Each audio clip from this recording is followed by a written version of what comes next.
Alright guys, welcome to the 16.3 patch rundown. I'm going to be going over jungle changes, but also general changes which affect jungle, and as I'm going to be going down the list and talking about these jungle champions, I'm going to quickly place them onto a tier list of where I think that their current strength is after the changes. So, the first general change we have is turret plates. I'm not going to go over the context of all these changes, because at the end of the day I'm trying to keep this short. Essentially, what you need to know is that if your champion is not very good at hitting turret plates, you don't have any particular bonuses, like you don't build a Sheen item or you don't have an ability that can hit turrets, then you're probably better off just farming your camps or invading enemy jungle, setting up objectives, resetting for tempo, as opposed to champions like Rengar who are very good at taking turret plates. Of course, you can also stick around for a turret if it's going to be the difference between whether or not you kill it. However, yeah, turrets are generally tankier the more enemies are around it, so that's definitely something you want to consider. The second one here is yellow trinkets are going up by 40 seconds at level 1, which means that those enemy laners that walk into your jungle and ward your camps like your raptors at level 1 are going to be more punished because they won't have their yellow trinket up for your second round of rotation for your camps, which means you can potentially gank them from the river. The first set of champion changes is Bel'Veth. She's getting level buffs, which is good, especially for low ranks. And as you can see here, she kind of does struggle in low rank, but I don't think these changes really push her that much. Maybe a 1% win rate increase. I think this champion can't be anything higher than a C tier, so I'll place her C tier, even at the bottom of C tier as well. So, next one is going to be Briar, who's actually the opposite of Bel'Veth, who has an insanely high win rate in low rank. And she's also getting per level buffs, which is skewed towards low rank, because low rank games go for longer, therefore reach higher levels. So, she's getting those buffs on top of the 6% to 5% current health cost changes on all of her abilities. This champion's going to go from a 52 to probably a 54% win rate champion, making her an S tier champion already, but now pushing her to probably the best champion in the game, overtaking the spot of Volibear, which we'll get into later in the video. The next one we have is our first AP jungler, which is Diana, getting a passive nerf of 50% to monsters. This is honestly pretty considerable because Diana's biggest strength compared to the other like fighters of the fighter archetype that she fits in is her clear speed. She's not a better duelist than like actual straight up duelists. The advantage she had, like I said, is her clear speed. So the fact that this is getting hit is actually quite considerable and probably drops her from an S tier to an A tier champion. She's probably still fine if your team needs AP or Engage, or even both, then I still think she's a great pick who has a lot of good item variety. Ekko is the second AP jungler who's getting the Diana treatment where his damage to monsters is getting nerfed, and his AP ratio is getting nerfed. I know it says 80 to 90%, it's actually the opposite way around, and this is, like, if you just read the text here, it says that they're trying to take a swing at his burst after early game, so it doesn't make sense that they're buffing his ratio. I think that this champion is probably still just a little bit better than Diana because his ultimate is such a great get out of jail free card, which can prevent you from giving away shutdowns, which is amazing for low elo. This champion is probably low A tier alongside Diana. The next change is going to be to Hecarim. All you need to know from this change is it essentially is a buff to his Q before you get to 225 bonus AD, and after 225 bonus AD, it's a nerf. This to me is an overall buff because of the fact that most games are decided earlier rather than later. So these changes are depending on what items you build, it's a buff from the first 3 to 4 items, depending on what items you build. But in my opinion, you should be trying to close out games within the first 3 to 4 items anyway. This guy's win rate is disgustingly low in silver, and he's going to get an F, as in fries in the bag, please. Next up, we have Jayce here, who dominates pro play, but does not see a lot of success in solo queue because he's just very hard to pilot. He's getting nerfed here to his jungle damage, and instead he's getting buffed on his other numbers, which is more skewed towards solo lane. In my opinion, if you weren't playing this guy or you weren't seeing a lot of success on him before, then I definitely would drop him, and I don't think it's worth it. For how difficult he is to make work, he really is not worth the reward. Speaking of worth the reward, we have Kayn, who, you know, shout out to all the Kayn players, because this champion consistently gets fucked by Riot. Is just never better than decent, and I think these changes kind of show that.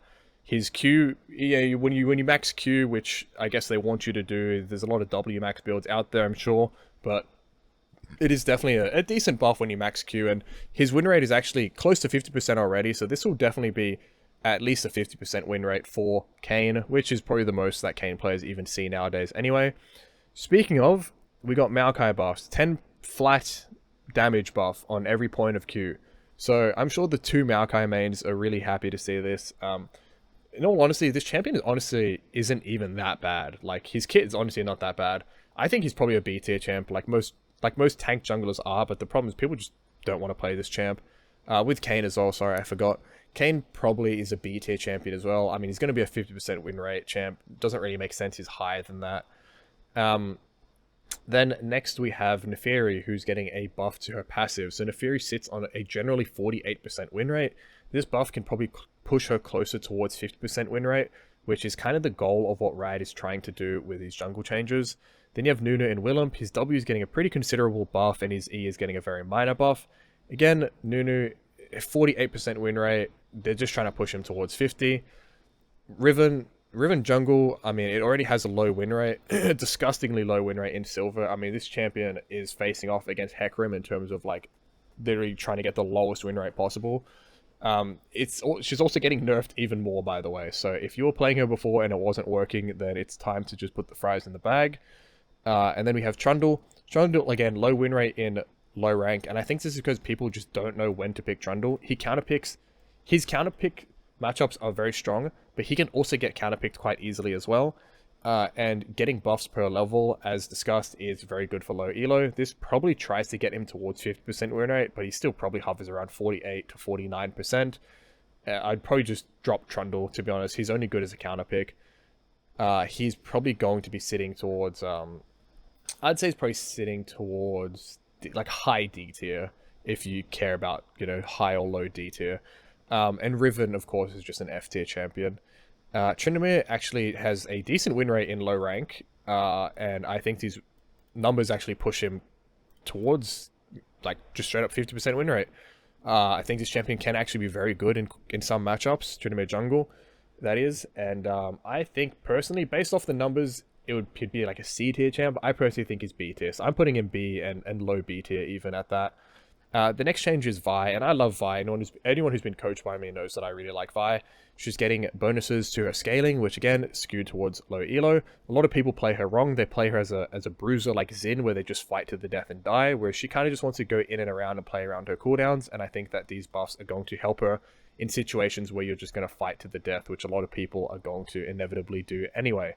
Next changes is Volibear. There's actually quite a lot here. All you need to know is his Q is getting changed to where it's doing considerably less flat damage. However, he's getting a buff to the AD scaling of his Q. And his E is getting increased cooldown and less damage to monsters, which means that his clear speed is going to take a hit. He's probably going to go more towards being that level 3 spam gank monster, but who knows, because honestly, this guy is viable with so many different items that all it is a matter of time for people to find the correct builds. He was sitting at a monstrous 54% win rate in silver. These numbers will bring him lower, sure, but dropping from 54% win rate to anything below 50 is pretty inconceivable at this point. This champion is probably still an A tier champ, especially in low rank.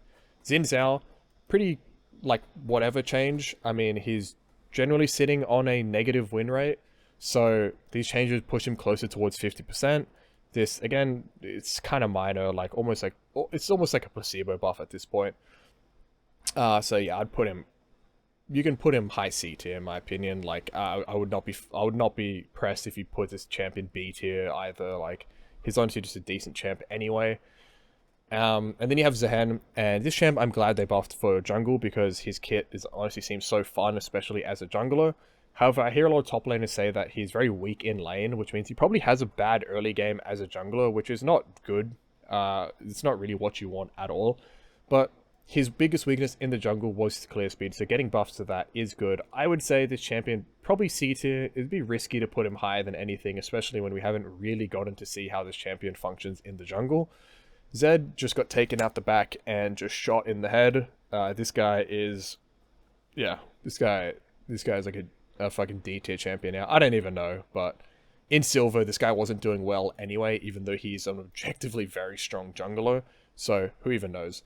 For item changes, we got Actualizer. I don't think anyone's really building this on jungle. Maybe Karthus, because you don't really build mana items in jungle anyway, because you have passive mana regen. Dusk and Dawn is getting changed. It is getting less damage, and in exchange it is getting more health, which is still fine for champions like Volibear and Diana, who function as fighters and therefore like the health, but is a nerf for champions like Ekko, who just want raw damage. And as Hunger, this is essentially a buff for top laners, because top laners get the most gold in the game, whereas junglers get one of the least.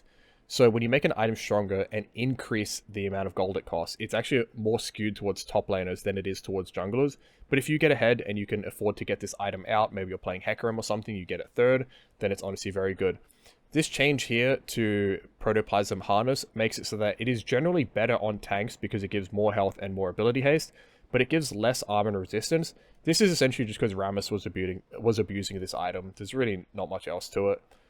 These tier 3 boots? Tier 3 boots are getting nerfed, which is good, because sometimes if you play, let's say for example, you play double AP and they get this tier 3 Merc Treads, it would become really hard to kill them, same as if they get the Ninja Tabais. These runes, Cashback and Triple Tonic, are both getting nerfed in the Inspiration Tree. Yeah, junglers were taking these runes, but so were laners, and in my opinion, these runes were much better and much more abusable by laners than it were by junglers, which means now we're going to go back to free boots and Cosmic Insight, which is better for junglers than it is for laners, and unfortunately the video is too short for me to get into why that is the case. On top of that, Phase Rush is also getting nerfed, which, again, as junglers, we don't really take this rune, so this getting nerfed is great because it probably makes most mid laners and some top laners easier to gank. So here is the tier list of the champions that have been changed. I hope this is helpful to you guys, and good luck and have fun climbing this season.